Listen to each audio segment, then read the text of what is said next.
Welcome to the Miles on Repeat podcast. Today we have Emily Keddie with us.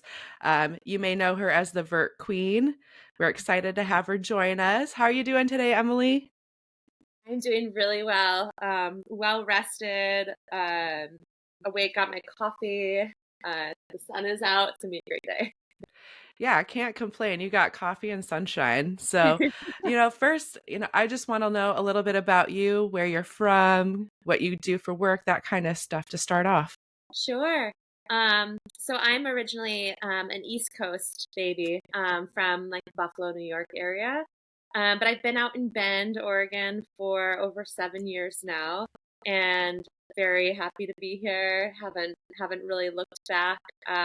Although my family and best friend are back that way, so it is nice to go back and visit. But I am an ultra runner, and I've been running for about 6 years, 6 or 7 years now.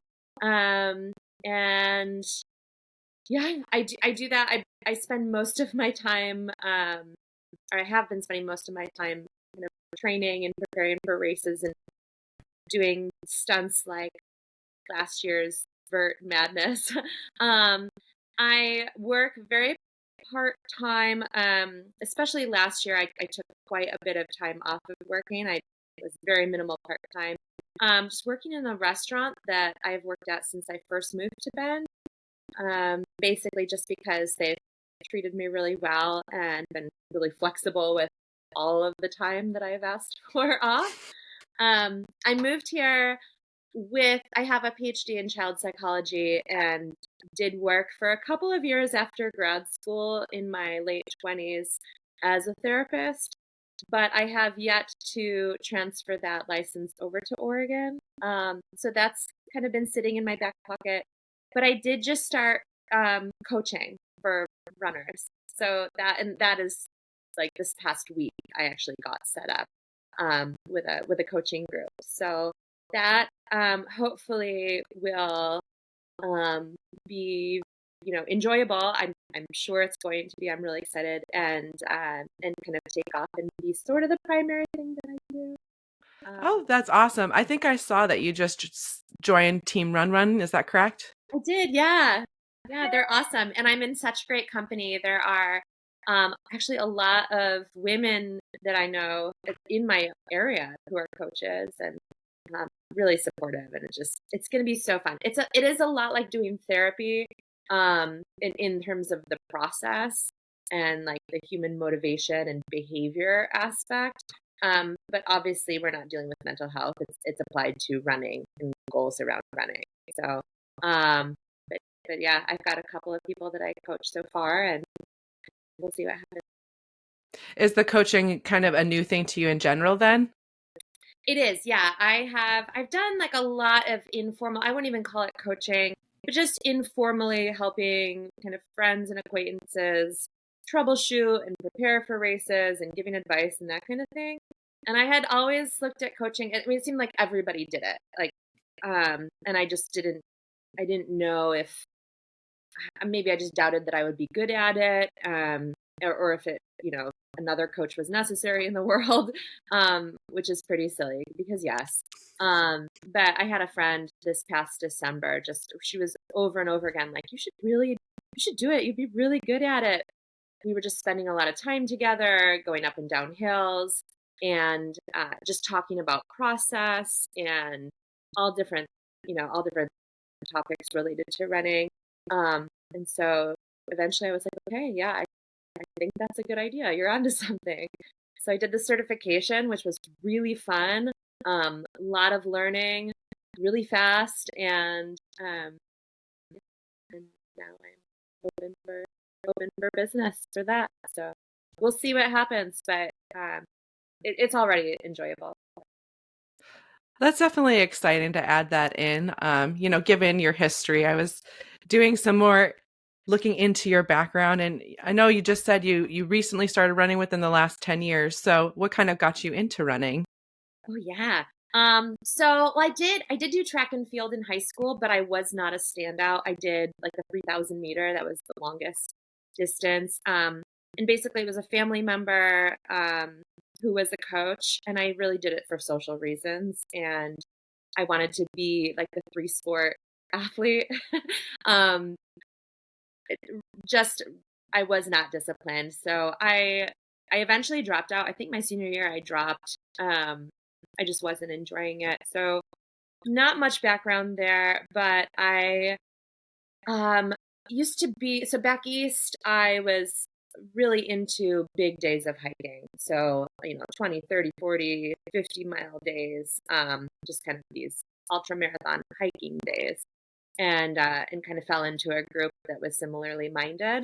And then in 2016, I thru hiked the PCT, and then that, of course, for a lot of us, it kind of instills this desire to be outside as much as possible and to find out a way to balance that in life and still be productive and make money. So a friend after that had suggested that I run an ultra, and I did, and it was amazing. And I think that was a 50K, and then shortly after I did a 50 miler, and then I ran 100, and it took off. And then it became like, wow, this constant, I never knew that I could do this. It is so bizarre that anyone can run this far and that I can run this far. Um, and then like, oh, look at all these different distances and different amazing places that I can run, and every race is different, and the people, the community. Um, it I'm sure it's similar for a lot of people. It is a special community to be part of, and it's like addicting in some ways. I don't know if that's the right word, but passionate. Yeah, it's easy to develop a passion for that. Oh, for sure. I think this community is so welcoming, and we all come from like different walks of life. So I really enjoy that aspect of it. But, coming from like a hiking background, like hiking the PCT, now you've set like what 32 FKTs, and you've performed very well at some big name races like Ouray last year and that kind of stuff. Um, did that competitiveness just kind of build over time, or was it something that you feel like you always kind of had that fire for? Oh, I always have the fire. It's taken me a long time to admit that I am competitive, but it is nice to hear from other females, um, particularly that like that is okay. But I mean, we're going back to like playing Monopoly with my family. I was, yeah, die hard. Um, um, yeah, I think as a new ultra runner, I was really just feeling it out and seeing what was possible for me. And then that was the next step. It was like, okay, what's possible? Well, now I want to improve my own times. And now, oh, like I did pretty good at that race. How well can I do? And then the competitiveness just kind of comes along with it. Um, I I mean, competitiveness is tricky because in ultras, I mean, more than anything, you're competing with yourself. You never know what the field is going to look like, and you can do everything right and get your best time ever, um, and still fall short of a podium or a top 10. Um, so I love that a lot of it is just about being your best self and pushing for, you know, your own personal best performance. And even then, if things go wrong, sometimes it's just about, can I just stick it out and finish this, even if it's not going to be my best, given all of these things that have happened? Because some of them are so long. It's just so many things can go wrong. And there's a lot of opportunity for things to go right or to turn things around. Um, but I don't, the FKTs, that really started. I think my first one was back in 2020, when COVID, hit. I had learned of my friend Ashley Winchester, queen of FKTs, was going really hard and really making a splash because, I mean, just laying down lots of FKTs as a woman, and also setting a lot of first times as a woman. So really just encouraging more and more women to get involved by getting her name out there and and doing a lot. Um, so she really, even before I knew her, inspired me to kind of to go after more routes. And a lot of races got canceled that year. I remember my first the first cancellation was the Broken Arrow Sky Race. I was so sad, and it just felt like the world was crumbling, and now we can't race, and um, so much uncertainty. But FKTs were still out there. You do it on your own. So I really got into them at that point, and they they allow for a degree of competitiveness, but without the noise of a race environment. Um, which is really cool. And then the different styles, supported and self-supported and unsupported, allows for a lot of creativity and to kind of exhibit strengths in those different areas. Um, and the idea that a lot of things can be an FKT. I mean, not like running around your block, but um, it allows for some creativity in what kind of a route would make a good FKT, that they would accept as one, that other people would want to also repeat. Um, it's just another cool venue to test yourself, um, and in places where races would never be sanctioned, like wilderness areas, national parks, um, and combining terrain like really like scrambly or like terrain with some climbing, that kind of stuff, that can sometimes be in that. So,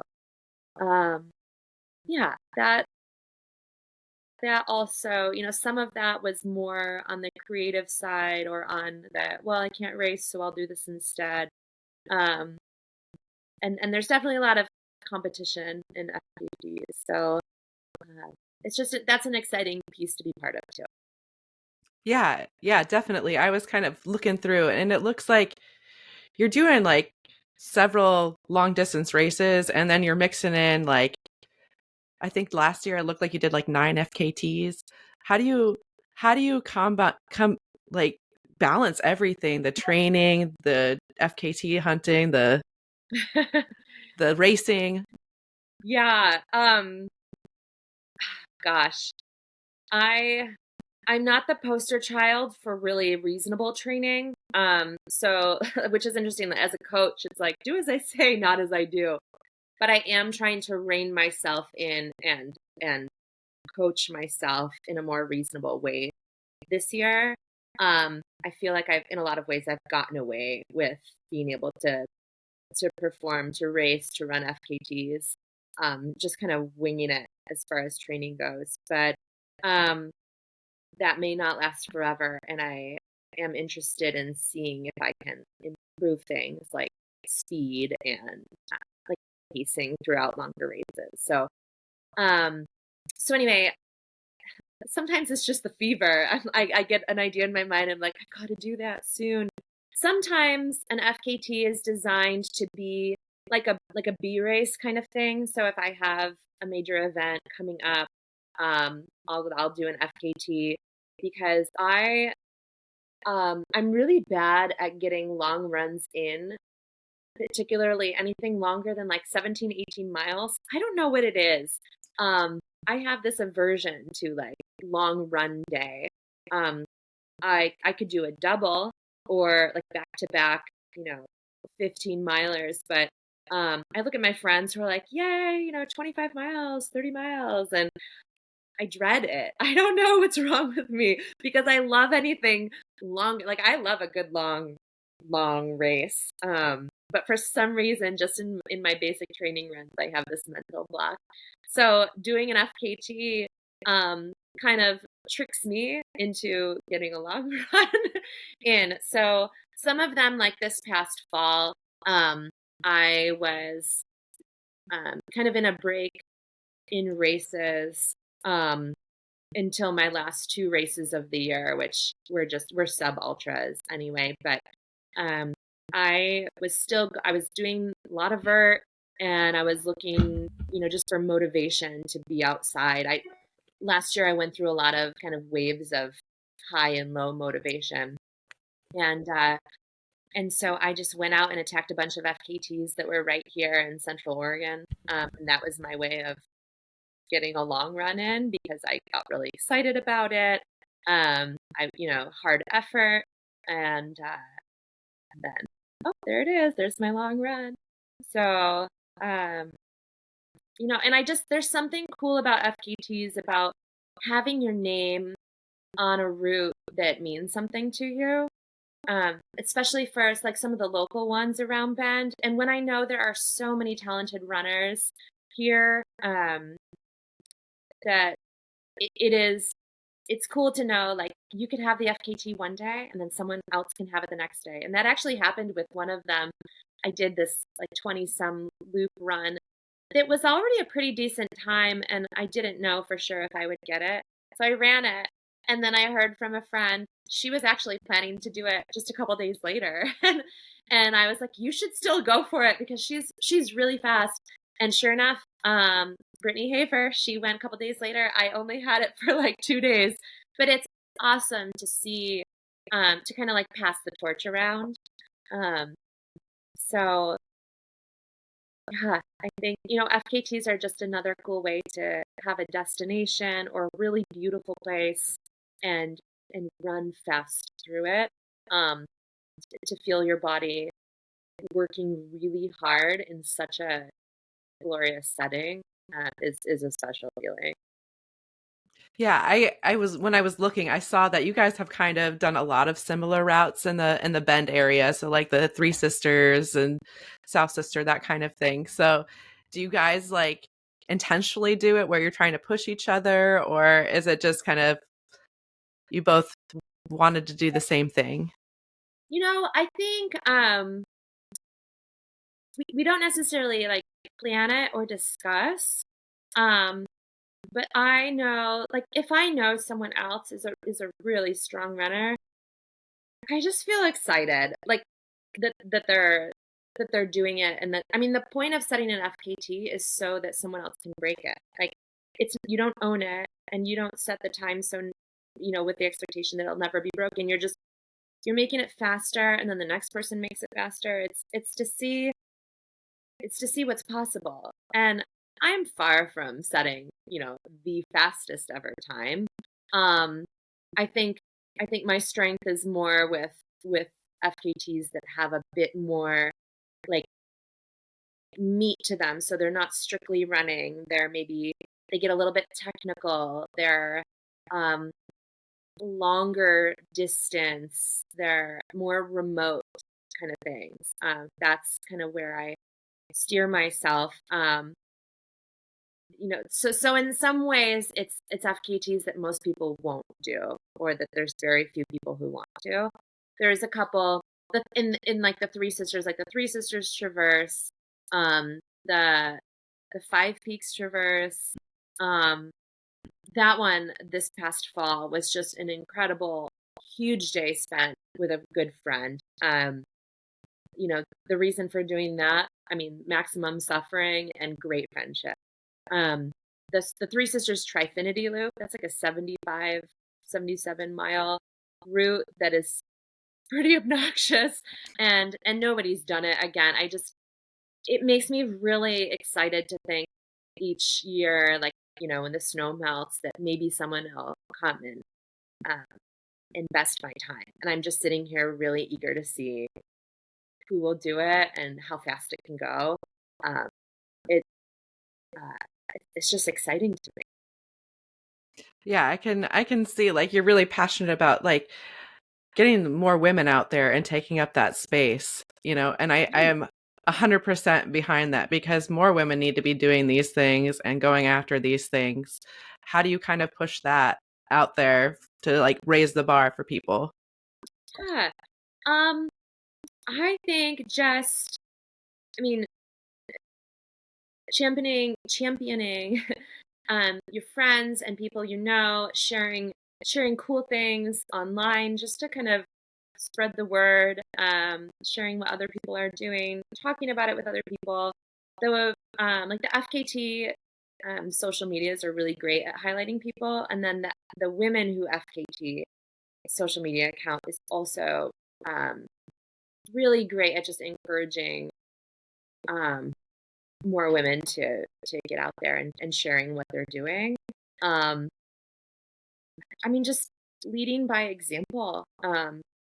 Being a woman who is courageous and who takes risks and also I share a lot. Like I write a lot about the process and what it means to me.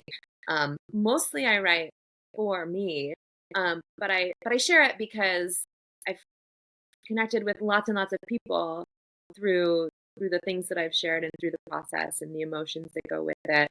Um, yeah, and I just I'm interested in helping other women do FKTs. One of the things that I'm hoping to coach for that's a would probably be a small amount of athletes, but for people um, wanting to set FKTs, their first FKT or a really hard one, training for that, preparing for it, logistics, um, just helping that to happen. I'm here for that too. Were you kind of self-taught on how you approached FKTs, or did you have somebody that kind of coached you through it? No, I've never had a coach, and I really just kind of went for it. I So yeah, self-taught. It's it's a lot of trial and error. Most of my FKTs are unsupported. Um, I think with a like through hiking, backpacking background, there's a lot that I kind of take for granted as far as what I already knew about being self-sufficient and being prepared. And dealing with remoteness. Um, it's interesting because in my mind, so for instance, last fall I ran the High Sierra Trail, and that so it's up Mount Whitney and then continuing across the entire Sierra Nevada. It's about 71, 72 miles in total, and there are no bailout points. And there's no cell service, so you rely on having like an inReach, but it's really just purely for emergencies because there's not really many options to once you get into the meat of it to turn back or exit anywhere else. Um, and that it was just to me, my mind is like, well, you just have to keep going. Um, there's no opportunity to really have a mental breakdown. There's nobody out there. It was late season, so literally no one out there on that route, which is more well traveled in the summertime. Um, and I just kind of block out fears of things like animals or um, what could possibly go wrong. And a lot, I've gotten a lot of questions from people about like, how do you deal with the fact that you're alone out there? Um, how do you address, if something happens or if you get hurt or I could never be alone, in such a remote place. Um, and I guess I haven't stopped too long to think about that kind of thing. But um, I really think it's important to, how do I say this?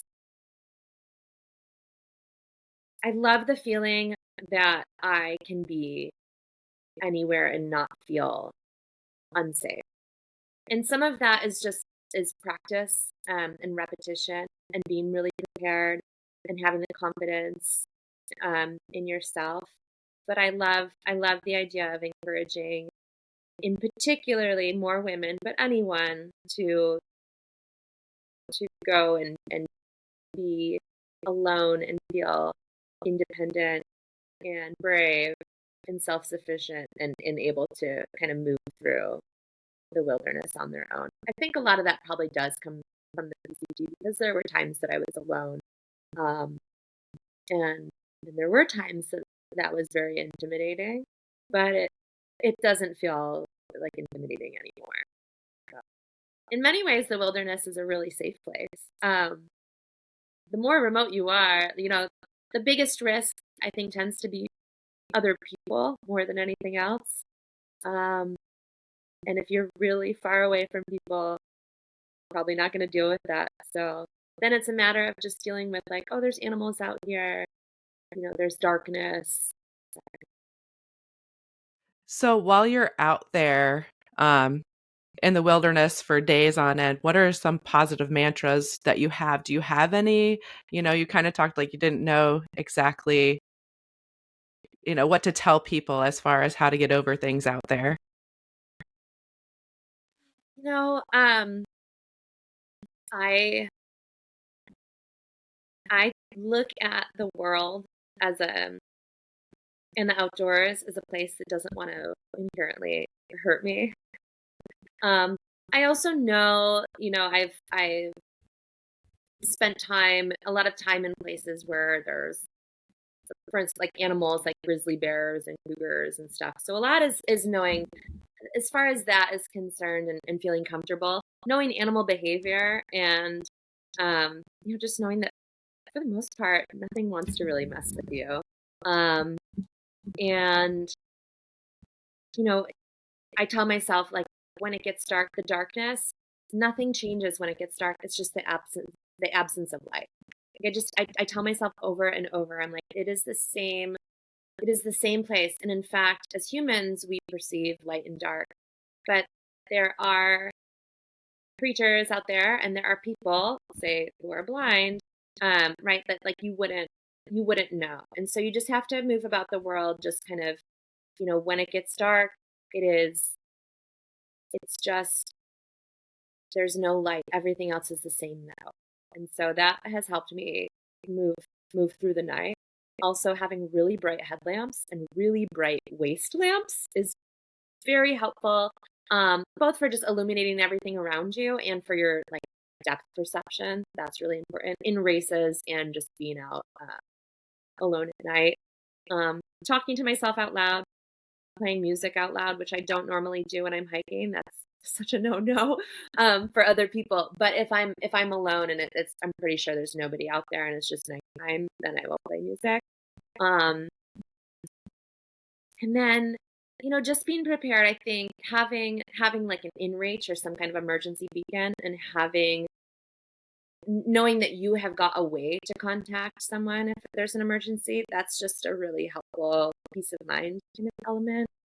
Um, and being prepared, having the basics, having warm enough clothes, having enough food, having a way to get water. Those very basic things are important. Um, and then just kind of easing into it, spending a night out alone, um, closer to your car, doing a multi-day trip, um, leaving your itinerary with people, just easing into things like that. Um, because doing something overnight or an entire day in a really remote area without the benefit of aid stations and seeing people as you go is a really different feeling. I mean, you are on your own. No one is coming. Um, but it's so incredibly empowering. So um, I love to encourage people to try How does that play into like your racing? Because you've done a couple 200-mile races now. Do you use pacers or anything at night, or do you kind of stick to yourself? So far in 200s, I have, for the ones that I've been successful in, so I've run three, where did it- one, two, three, I think, three that have gone really well. And I have had like a full-on crew, pacers galore. And it's been people that are incredible, that I know really well. And I'm able to kind of strategically place them for when I think I will need them. Whether it's I need someone for a section that I'm sure that I'm going to be power hiking, I'm going to be really tired, someone to keep me awake at night, um, someone to give me tough love. And then I did attempt a 200 in Switzerland this past year. And that one I didn't finish. I dropped, I think I was 70 some miles into it. And I was going, there were no pacers allowed. So that was a challenge going into it. And then just my partner was my crew. That was it. And so that was definitely difficult.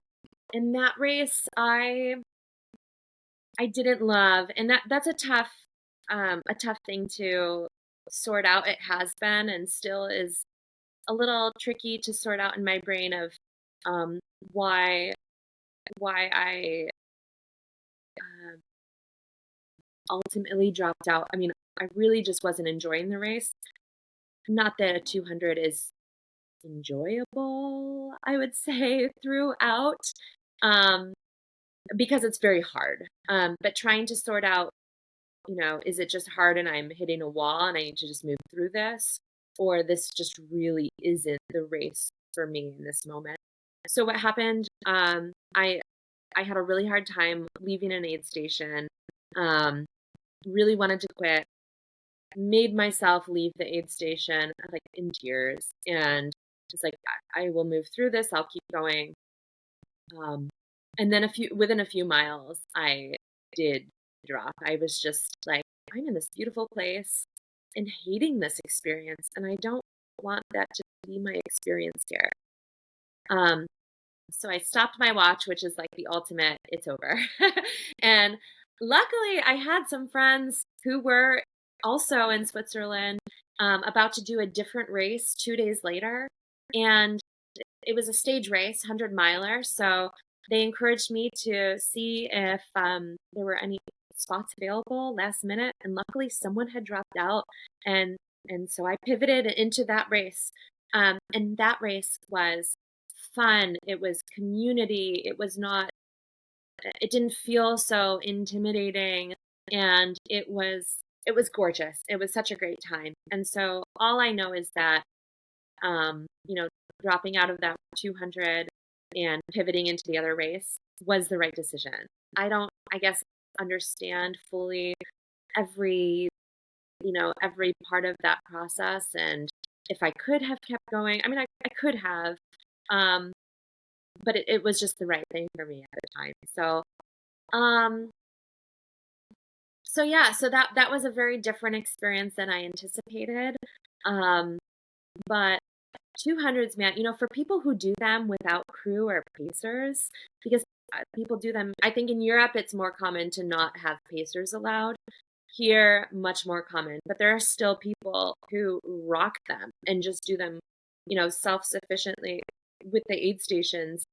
That is amazing. That's incredible. That is a mental toughness that I am still working on. Well, I feel like, with their FKT background, it's not far out of a possibility for that to someday happen.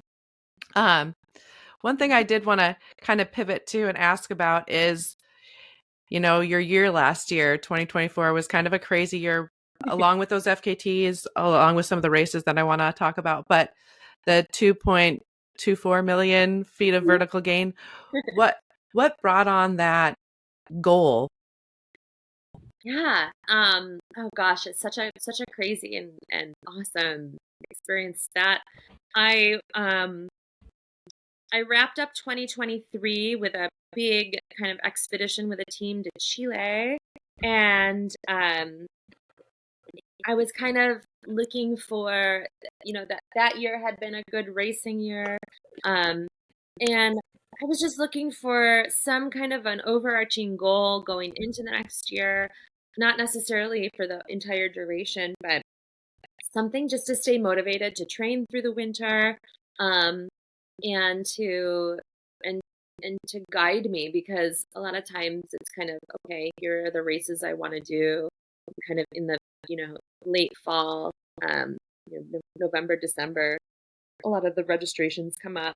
Um, and I like to have something to kind of motivate me along the way to stick to it. So sometimes that's sprinkling in FKTs too.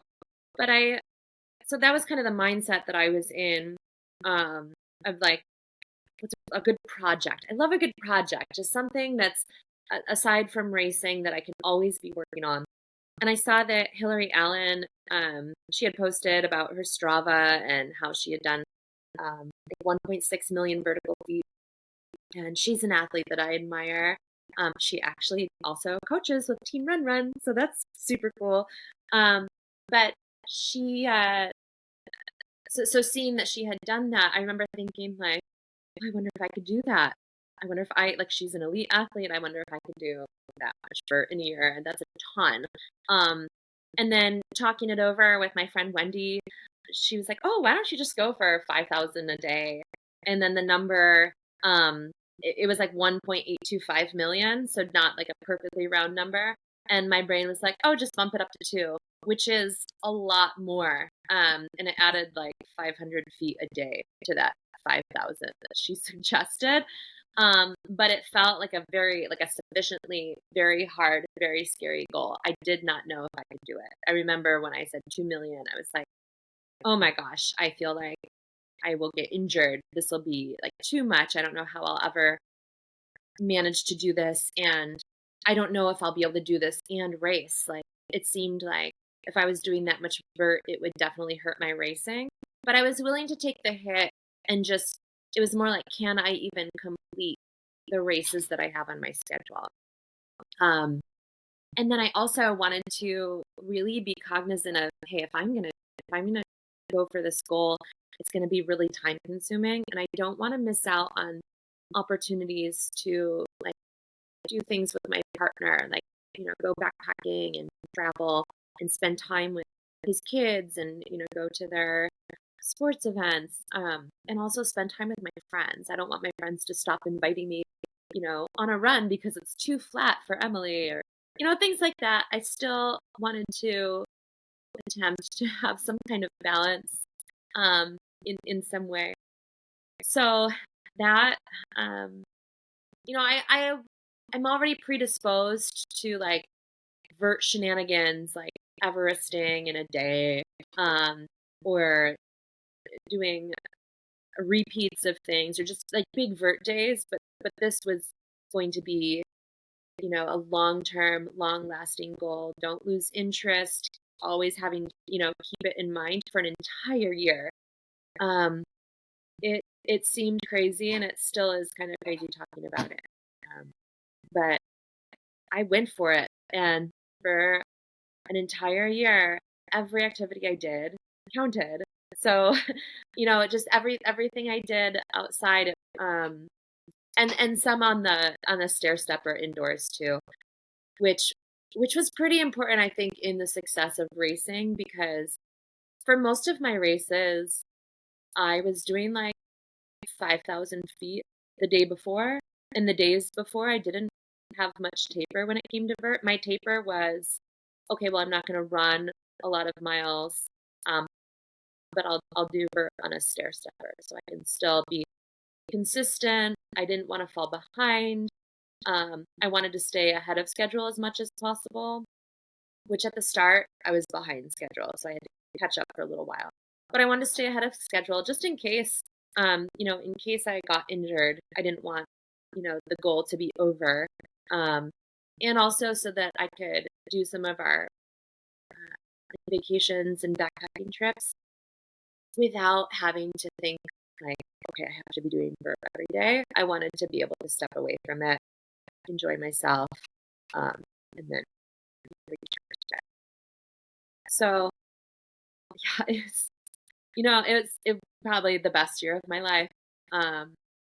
It was so full, and so full of race. I mean, the races were, I can't even explain, other than doing vert, was mostly about like lower impact, lower heart rate, like slower going up and jogging down. And that is a great way to aerobically train. My body got massively conditioned, to just be able to do back-to-back big days. And my racing seemed to get stronger throughout the year, oddly. I started with, my first race of the year was Black Canyon, which is my kind of, I go to that race knowing I am not as fast as those, elite runners. I'm not going for a golden ticket, but it is just fun to be part of, and it's fun to challenge yourself that's one that I go into really just looking at my own goal. Um, and I didn't set a PR for myself at that race. It was kind of painful to finish, but I finished and had a good time. And then every race after that got better and better. And I strategically, like Ray, is a really hard mountain race. And so I went into that like, oh, I have trained for this race just by doing all the vert. But it was really fascinating. I felt like last year was a huge experiment on myself and on how much I could push it, and um, how I could, how to feed yourself for such a long term, sustained, high volume in both miles and vert endeavor. Mental, like motivation, because that waxed and waned. Um, it was such a rich experience. So, did you have like days or weeks where you were doing more vert to then, balance that out to have that opportunity to be with your partner and do the other fun things in life? Absolutely. I kept a handwritten. I really should have done it in a spreadsheet.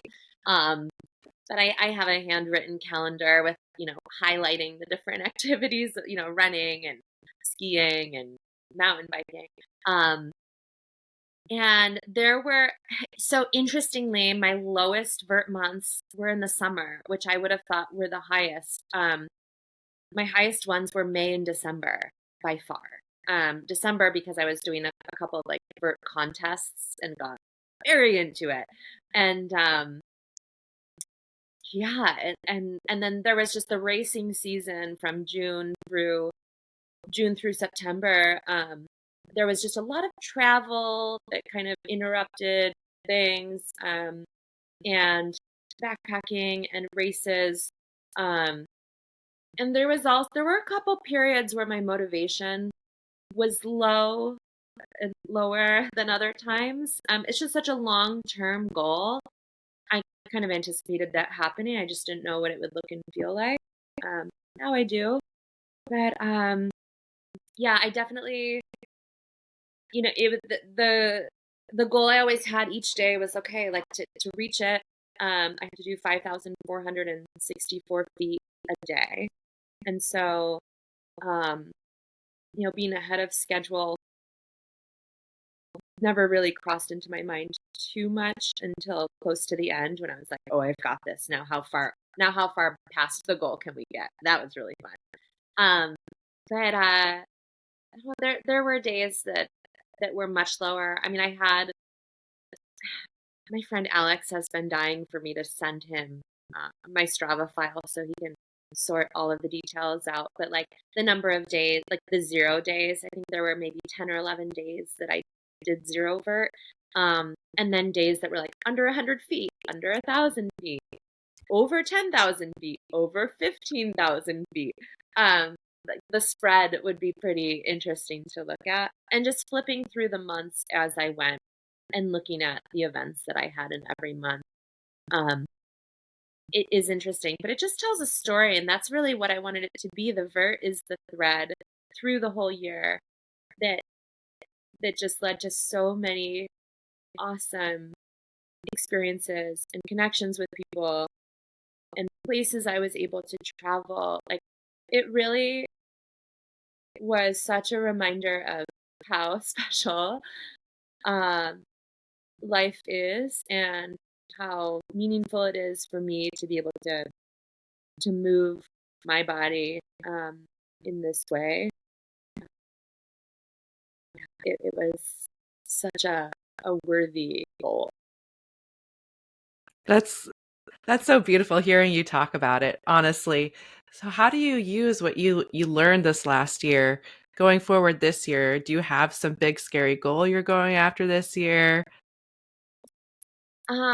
I I keep joking that so my 39th birthday is in July, and I'm joking. I don't know how seriously I'm like, am I joking? Am I not? And I was like, oh, for my 39th birthday, I'll go for 3.9 million, and I'll just start in the middle of the year. I think I'm joking. But I'll never take it off the table. Because like there's world records and things for this. I did a lot of vert last year. There was a guy. I'm pivoting slightly, but I'll come back. There's a guy who skied I think 3.4 million. Noah Dines, so incredible.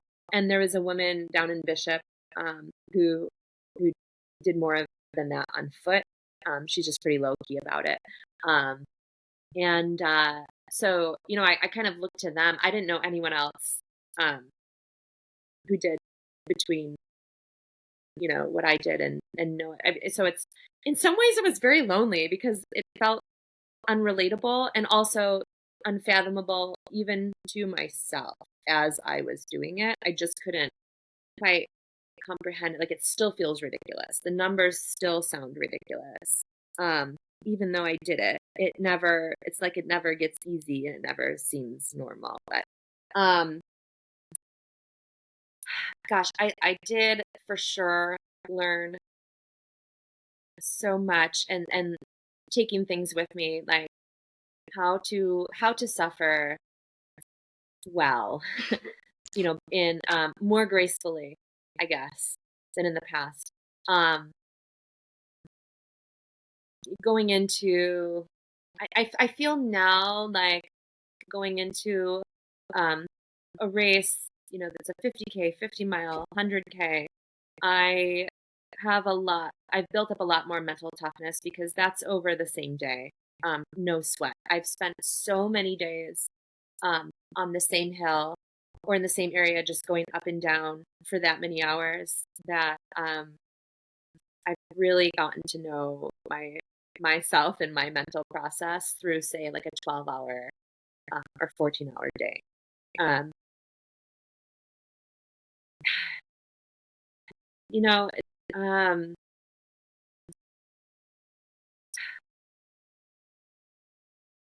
gosh, there's like so many like thoughts coming.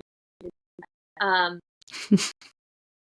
it's I said it all throughout the year, like doing that much vert is not a training plan. It may be a mental training plan, but it's like blowing out everything and just going maximum constantly. I am really curious this year, dialing it back, what my performance can look like, what I can do with more reasonable training. Um, but it's really amazing to feel to have a body that is resilient to that, and to feel the changes in my body throughout the year. And now, even still, I mean, it's just February, so I'm like a month and a half, off of vert year, and still like processing it all and getting used to a lower level of activity and feeling wistful and missing big days and kind of finding that um, finding my center again, I guess. um, I last year was just wake up every day and I knew my purpose every single day, for better or for worse, both. But this year just finding more structure, working, coaching, that's giving a little more structure already, kind of putting together a race schedule, which has been happening really slowly. Learning how to fuel myself again, because I'm not fueling for 5 or 10,000 feet of vert every single day. So just relearning some of that stuff and being really gentle with myself. The transition is ongoing, but I highly recommend it to anyone who wants to set such a long-term goal. I think that's a great just a great exercise in like looking at your life through a different lens, because it's so long and you have to keep at it for such a long time. And so many things happen um, within the scope of a year that it just kind of creates a really good personal story. All right. So, I wanted to get back into, you're talking a lot about fueling yourself. Yeah. So, what does fueling look like for you specifically? Yeah. um, so fueling, I mean, so important, right? Especially as a female. There there are a couple of things that I always keep in mind. One of them is just a calorie is a calorie is a calorie. I know that there are different quality foods that you can eat, and I know that different macros are really important. It's really fascinating that in the field of ultra running, things are starting to get really interesting scientifically with grams of carbs per hour and how much the body is able to absorb, and how we use different um, hydration techniques that have calories to complement food. Um, I personally like to eat as much real food as possible, probably because most of the races I do are longer and I'm not going to sustain myself on gels for, multiple days.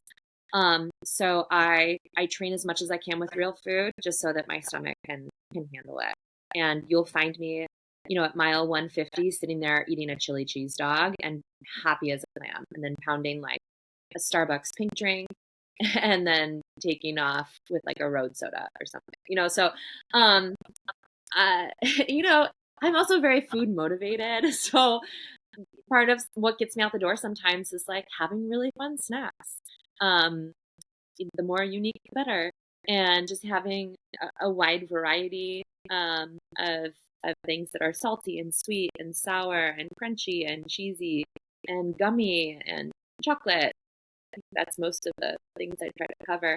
Um, but really, one of the gosh, and I wish I could give credit where credit is due for this, but one of the guidelines that I follow is like um, you never eat not enough. You sometimes eat more than enough, and you always eat enough. So, in other words, like just never underfeed yourself. Um, and I think that last year that served me so well. I ate so much throughout the year, just limitless appetite most of the time. But I didn't get injured, and I think that is a huge reason why. I was really curious what my body would be like throughout the year with such activity, and I um,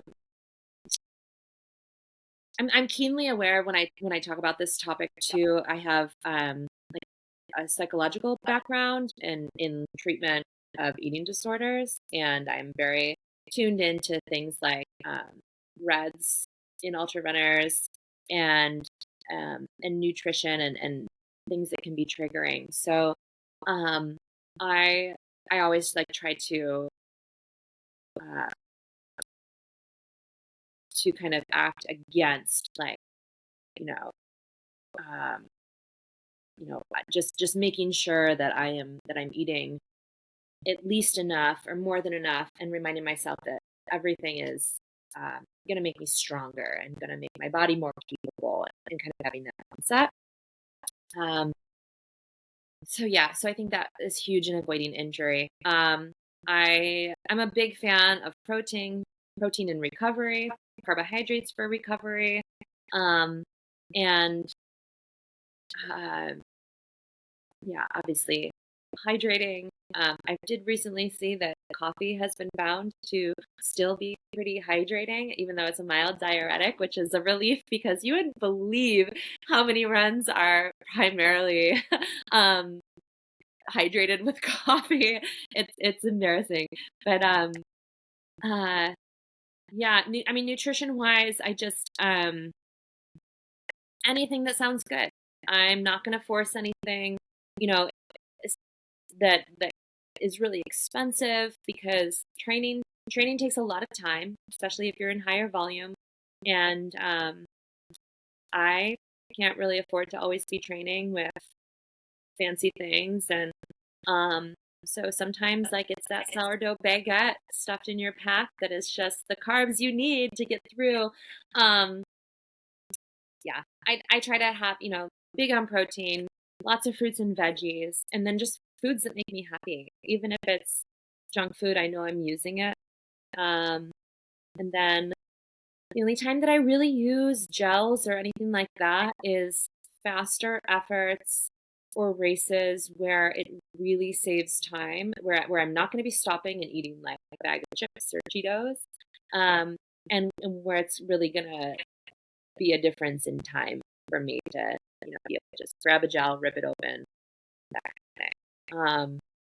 Or the maple syrup packet. Maple syrup is amazing. It's such an instant, um, delivery of carbs and sugar. So, In addition to just fueling yourself and fueling well, what kind of things or measures did you take for injury prevention? Do you do cross training or anything like that? Recovery? um, this is also interesting. Um, I sort of do cross training. I mean, last year I really didn't do too much. The beginning of the year, I skied a lot of the vert uphill, um, and then really not for the remainder of the year. I thought I would do more mountain biking, and I didn't. Um, I I feel like this is going to sound so bad. Again, do as I coach, not as I do. Um, I don't have any secret warm up. I don't foam roll. Um, I don't do any PT exercises. Uh, and I think that stuff can be overused. Like sometimes people can spend too much time doing it, or it's not incredibly necessary. For a lot of runs, your warm up is essentially like the first couple miles, like going out for a long run. That first few miles is the warm up. Um, and kind of same thing with the cool down. I think sometimes injury can be created by adding too many other activities, unless you're injured or unless something hurts or is really, really sore. Um, yeah. Um, so I really didn't have any specific other things. Normally I do. I mean, I do uphill skiing. I love cross country skiing. I'll do some cross training. I think it's really important to balance how much of that you're doing and to not treat that stuff like rest day activities, because it's not rest. Every activity you do really does add on to, like, your body has limited energy to do X, Y, and Z. So um, I enjoy things like hot yoga in the winter and really hard cycle bar classes. Um, but that that stuff waxes and wanes. Yeah, definitely. So, kind of coming from your hiking background and doing some of this longer stuff, what kind of gear have you found to be like a non-negotiable item for you? Yeah. Um, I love my Salomon running vests. My dog needs to stop eating them. That has been, I think last year I went through three, and I finally, I mean, more human error, right? Like it's my fault because I'm sure they smell good. They've had snacks in them and all these things, and then he gets a hold of them and find it with like huge holes, and you can't repair that fabric. It's so delicate and stretchy. So, um, it now lives high up on a shelf in a closet that closes. Um, so that my lecky, we'll never know.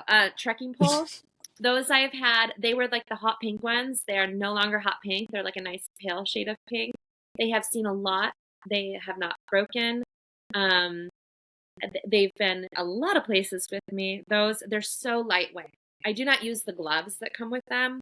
Um, I mean, I've tried a couple of times, but yeah, those are awesome.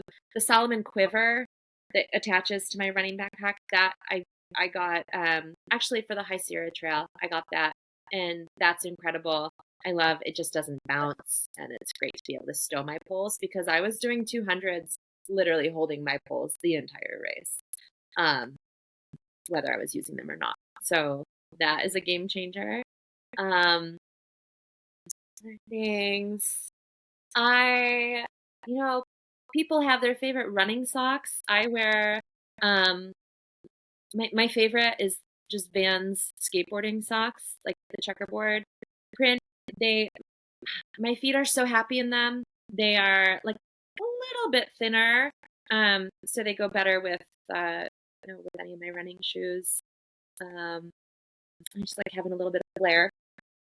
Other than that, that's like most of us, I've gone through like 30 pairs of gooders. Yeah. Um, yeah, that's probably about Yeah.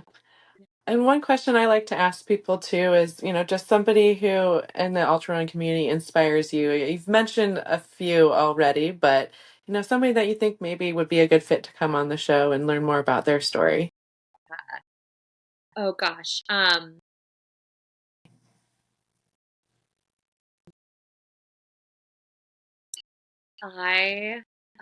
there's so many. Um, can I give you two? Yeah, go for it. Um, so one person, she's an elite. She lives, I believe, in Chamonix. Her name is Stephanie Case. She has done some incredible races in her career. And she has also worked in um, in foreign aid, and she is a huge proponent of women in sport. And she is one of my favorite follows on social media. She's incredibly intelligent, has really valuable things to say, and has balanced a lot while being an athlete, including work, including being a new mom. And I would love to listen to her. And then I would say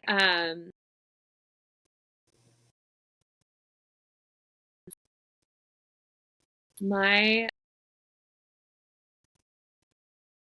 I don't know if he's done a podcast. My friend Sean Harriser. Um, he is a race director in the Pacific Northwest. He's with Wonderland Running. They put on some fantastic, ridiculous races, hard races too, and some really fun ones. He just put one on called Coyote Wall in the Columbia River Gorge. Um, he is a fascinating person, kind human, with vast experiences, and has done some really ridiculous and very cool things. I spent a lot of time talking with him and coming up with like really bad ideas that sound fun. Um, so he's a really interesting person with a great story. Awesome. Thank you for those suggestions. I've had a really great time chatting with you today, and I felt like there was a lot more that I wanted to unpack, but we just had so much to talk about. So I want to thank you for coming on, and despite the technical difficulties we had today. It's those are nothing. It's a drop in the bucket. But I'm so glad we could make this work out. I'm really glad to finally meet you in person ish. Yeah, I'm so glad to meet you, and I'm excited to see what this year brings for you. Can you just tell our listeners where they can follow your journey? Totally. So I'm on Instagram. That's where I kind of post the most and write a lot. And that's Emily in dot the wild. So Emily in period the wild. And I'm on Facebook. That's really just a regurgitation. I'm on Strava. You can see races on Ultra Sign Up. It's just under Emily Keddie. And my coaching on Team Run Run is just under my name as well. And yeah, that's what I'll be up to. Some races this year, and I've got a list of FKTs that are always in the works. Well, awesome. I'm really excited to see what this year brings for you. And thank you all for joining us on the Miles on Repeat podcast. If you like this episode, please like, share, and follow our podcast on Spotify and YouTube. Have a great one, guys.